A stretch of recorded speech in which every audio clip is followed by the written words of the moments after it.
마가복음 15장 16절부터 32절 말씀. 군인들이 예수를 끌고 브라이도리온이라는 뜰 안으로 들어가서 온 군대를 모으고 예수에게 자색옷을 입히고 가시관을 엮어 씌우고 격려하여 이르되 유대인의 왕이여 평안할지어다 하고 갈대로 그의 머리를 치며 침을 뱉으며 꿇어 절하더라. 희롱을 다 한 후 자색옷을 벗기고 도로 그의 옷을 입히고 십자가에 못 박으려고 끌고 나가니라. 마침 알렉산더와 루포의 아버지인 구레네 사람 시몬이 시골로부터 와서 지나가는데 그들이 그를 억지로 같이 가게 하여 예수의 십자가를 지우고 예수를 끌고 골고다라 하는 곳, 번역하면 해골의 곳에 이르러 몰약을 탄 포도주를 주었으나 예수께서 받지 아니하시니라. 십자가에 못 박고 그 옷을 나눌세 누가 어느 것을 가질까 하여 제비를 뽑더라. 때가 제3시가 되어 십자가에 못 박으니라. 그 위에 있는 죄패에 유대인의 왕이라 썼고 강도 둘을 예수와 함께 십자가에 못 박으니 하나는 그의 우편에 하나는 좌편에 있더라.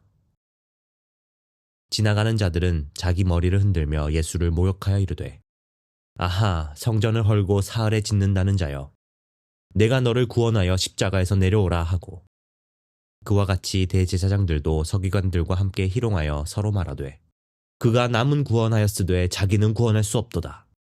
이스라엘의 왕 그리스도가 지금 십자가에서 내려와 우리가 보고 믿게 할지어다 하며 함께 십자가에 못 박힌 자들도 예수를 욕하더라. 자, 오늘은 마가복음 15장 16절부터 32절까지의 말씀을 통해서 주님의 음성을 여러분과 함께 듣기를 원합니다. 오늘 본문의 내용은 예수님께서 결국 고난을 당하시고 십자가에 죽으신 내용이 기록되어 있습니다. 왜 마가는 이 내용을 우리에게 남겼을까요? 하나님께서는 왜 지금 2000년이 지난 이후에 지금 이 본문을 우리로 하여금 읽게 하실까요?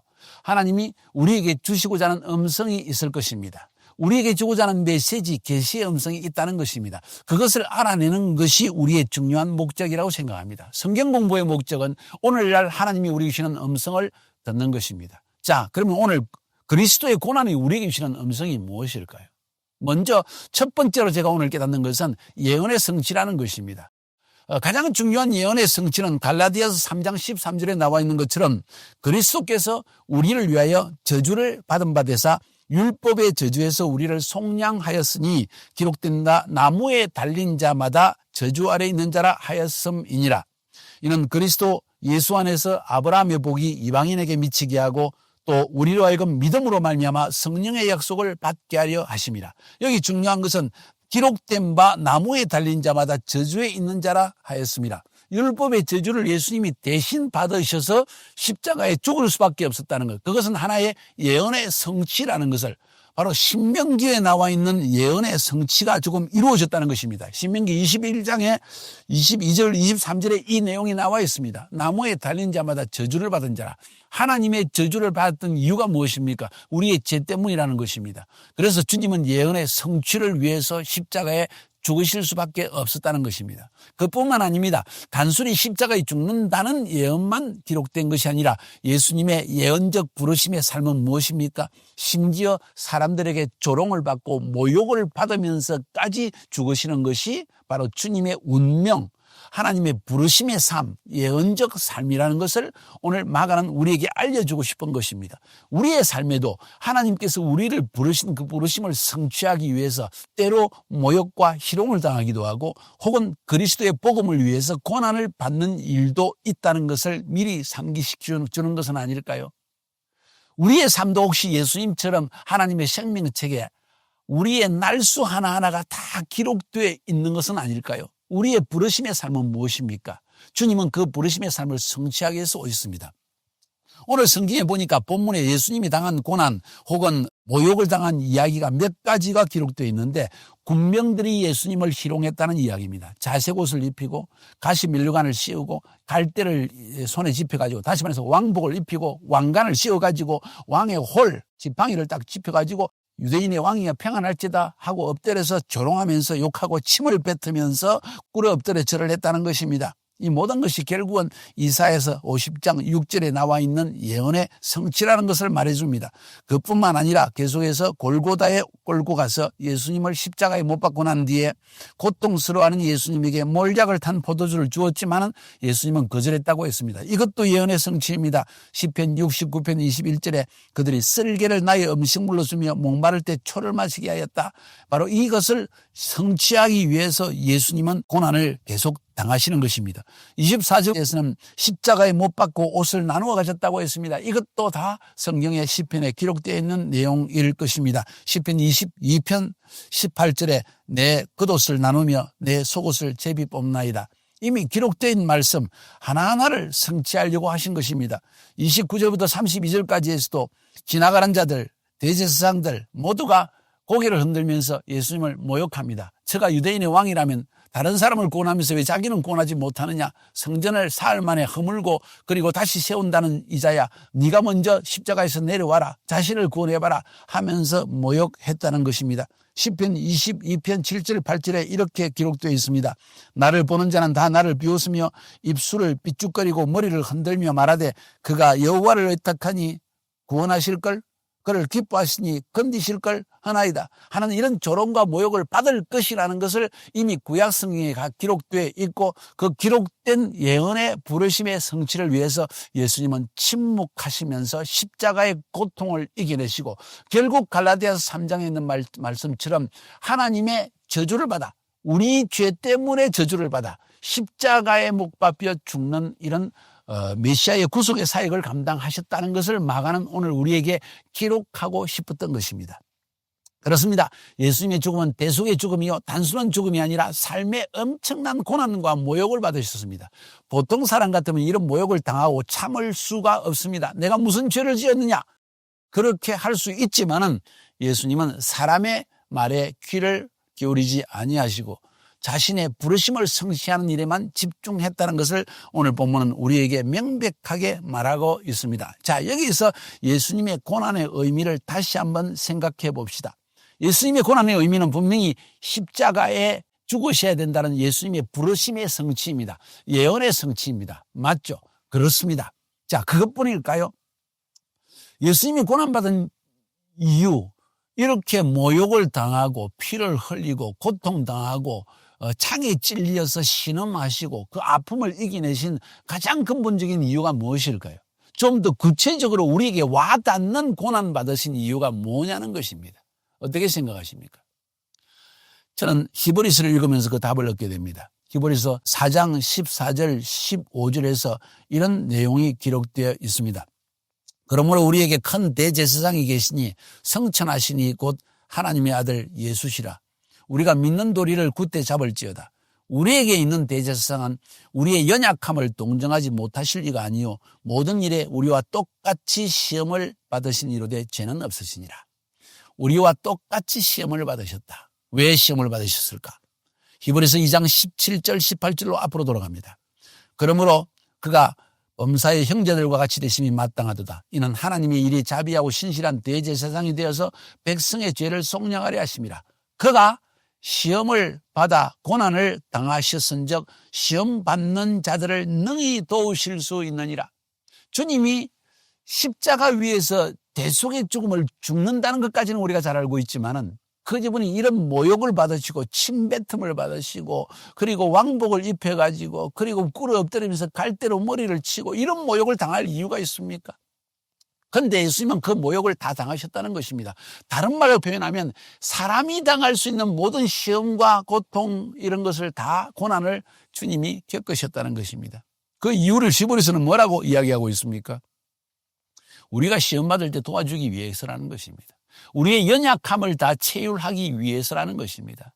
우리는 어려움을 겪을 때, 고난을 당할 때 아무도 나를 알지 못한다. 누가 내 사정을 알고 있느냐? 내가 이렇게 어려운데 내 부모가 아느냐? 내 자식이 아느냐? 내 형제가 아느냐? 누구도 모른다고 생각하지만 주님은 이 자리에서 말씀하실 겁니다. 아들아, 네가 받는 고난, 네가 받는 시험, 네가 받는 억울함 내가 다 받았다. 그래서 나는 너를 도울 수 있다. 그래서 나는 너를 도울 수 있다. 여러분, 그래서 우리가 주님께 달려가는 것입니다. 그래서 그가 우리의 대제사장이라는 것입니다. 그분께 나아가면 우리의 모든 사정을 아시고 우리 연약함을 다 겪으시고 고난을, 우리가 받는 고난에 하나도 빠짐없이 다 당하신 그분께서 아버지께 구하여 우리의 기도를 들으시고 응답하시고 우리를 구원할 수 있다는 사실을 말하는 게 아니겠습니까? 그러므로 오늘 예수님이 당하신 고난은 단순히 그분이 우리를 위해서 대속하신 죽음이라는 어떤 교리적인 이야기를 하는 것을 넘어서서 실제적인 이야기라는 것. 어떤 실제적인 이야기입니까? 우리가 고난을 당할 때 우리의 사정을 다 알고 계시는 주님이 우리를 위로할 수 있고 우리를 도울 수 있다는 사실을 성경은 우리에게 말하고 있다는 것입니다. 다시 말해서 주님의 고난, 그것의 의미 넘버 원, 그것은 우리의 죄를 대속하기 위해서 십자가에 죽은 것이다. 두 번째, 그가 모든 인간이 당하는 모든 고난과 연약함을 다 시험을 다 지나감으로 말미암아 우리가 시험받고 고난을 당할 때 우리를 돕기 위하신 것이라는 것을 성경은 말하고 있다는 거예요. 얼마나 큰 위로가 됩니까? 그 예수님께 달려가시기 바랍니다. 그래서 우리는 주님을 우리의 주님으로 고백하는 것이고 우리가 어려움을 당할 때 고난을 당할 때 그분께 달려갈 수 있는 이유는 바로 여기에 있는 것입니다. 그분은 우리가 당할 모든 고난을 다 미리 맛보셨다고 성경은 말하고 있습니다. 자, 여기서 한 가지 한번 생각해 봅시다. 자, 우리도 인생에서 고난을 당합니다. 자, 그럼 우리가 당하는 고난은 무엇일까요? 분명히 예수님이 당하는 고난과 차이가 있을 것입니다. 고난에 대한 이야기를 할 때 주님은 우리도 십자가를 지고 주님을 따르라고 말씀하십니다. 십자가를 지고 주님을 따르라. 이 말은 고난을 당하라는 것입니다. 우리가 당하는 고난은 어떤 고난들이 있을까요? 한번 생각해 볼 필요가 있습니다. 저는 이렇게 생각합니다. 첫 번째로는 복음 혹은 하나님의 나라를 위해 당하는 고난. 쉽게 말해서 복음을 위해서 당하는 고난입니다. 예수 믿기 때문에 핍박을 당하기도 합니다. 순교를 당하기도 합니다. 감옥에 갇히기도 합니다. 매를 맞기도 합니다. 이 모든 고난은 정말 우리가 예수를 믿기 때문에 당하는 고난이요. 그것도 바로 예수님이 말씀하신 우리의 십자가를 짊어지고 주님을 따르는 것입니다. 여러분, 그런 고난을 당하고 있습니까? 두 번째, 우리는 어떤 고난을 당할 수 있을까요? 우리의 죄악 때문에 고난을 당할 수 있습니다. 예수님은 우리 죄 때문에 그분이 고난을 당하시지만 우리는 우리 죄 때문에 우리가 고난을 당할 수 있다는 것입니다. 혹은 고난을 여러분 하나님의 징계로 볼 수도 있습니다. 우리가 죄를 짓고 혹은 죄를 지을 때만 고난과 연단을 당하는 것이 아니라 어찌 보면 우리의 고약한 성품, 변하지 않는 육신적인 성격, 이런 것들을 하나님께서 정결케 해서 우리를 거룩함에 참여하기 위해서 주시는 연단도 있다는 것입니다. 히브리서 12장에 보면은 10절에 그들은 잠시 자기의 뜻대로 우리를 징계하였거니와 우리의 부모, 육신의 부모는 자기의 뜻대로 우리를 징계했지만 오직 하나님은 우리의 유익을 위하여 그의 거룩하심에 참여하게 하시느니라. 다시 말해서 우리에게 고난과 연단을 주어서 마치 육신의 아버지가 자식을 징계한 것처럼 하나님 아버지께서 우리를 징계하시는 목적은 이 고난과 연단을 통해서 우리가 거룩하심에 참여하게 하기 위한 것이다. 이거를 좀 더 넓게 이야기하면 죄에서 벗어나게 하기 위한 것이다. 좀 더 자세하게 이야기하면 우리의 못된 성품 고쳐가지고 좀 더 하나님 앞에 좀 더 온전하고 거룩하게 하기 위해서 이런 고난과 연단을 주시는 것이다. 여러분, 이런 고난은 아름다운 것입니다. 자, 복음을 위한 고난, 우리의 죄나 우리의 악한 성품으로 인하여 당하는 연단의 고난, 세 번째로 있는 고난이 또 있을 수가 있다고 저는 생각합니다. 여러분 한번 생각해 보시기 바랍니다. 어찌 보면 나의 죄가 아니라 다른 사람의 죄를 대신해서 당하는 고난은 있을 수 없을 것인가? 혹은 내가 아무 죄도 없는데도 불구하고 하나님이 나에게 이런 고난을 당하셔야 하는 때는 없을까요? 복음을 위한 고난이 아니고 아무 죄도 없는데 억울하게 고난을 당하는 것입니다. 왜 그렇게 하실까요? 내가 그런 억울함을 당하게 될 때 똑같이 죄 없이 억울함을 당하는 사람들의 마음을 이해하고 그들을 도와주기 위해서 이런 고난을 하나님이 우리에게 허락하시는 것은 아닐까요? 여러분, 굉장히 중요한 컨셉입니다. 우리의 고난을 제가 생각해 본 겁니다. 복음을 인해서 당하는 고난 잘 알고 있습니다. 우리의 죄 때문에 우리의 연약하고 혹은 육신적 성정을 하나님이 고쳐서 온전하고 거룩함에 참여하기 위해서 히브리서 12장에 있는 것처럼 그런 고난을 연단을 주시기도 합니다. 그것도 이해가 합니다. 그런데 또 더 다른 차원의 높은 차원의 고난이 있는데 나는 아무 죄가 없지만 이상하게 고난을 자꾸 당하게 됩니다. 억울합니다. 그런데 침묵합니다. 그것을 통해서 비슷한 고난을 당하는 형제자매, 정말 억울하게 고난을 당해서 막 분노가 일어나는 사람에게 그 사람을 이해해주고 위로해주고 도와주기 위해서 하나님이 우리에게 미리 그런 것을 고난에 참여하게 하는 것은 아닐까요? 예수님은 그런 고난에 참여했다고 성경은 말하고 있는 것입니다. 사랑하는 여러분, 예수님의 고난, 우리의 고난은 다른 것이지만은 하나님은 이런 고난들을 통해서 우리도 동일한 예수님의 길을 걸어가기 원한다는 것을 저는 말씀드리고 싶습니다. 여러분의 삶에는 어떤 고난이 있습니까? 여러분이 당하는 고난은 어떤 고난입니까? 죄와 연약함으로 인한 고난입니까? 여러분의 성품의 악함을 인한 고난입니까? 아니면 복음을 인한 고난입니까? 아니면 아무런 죄도 없지만은 다른 사람을 도와주기 위해서 하나님이 허락하신 고난입니까? 그리스도의 고난에 참여하는 여러분의 되기를 주님의 이름으로 축복합니다.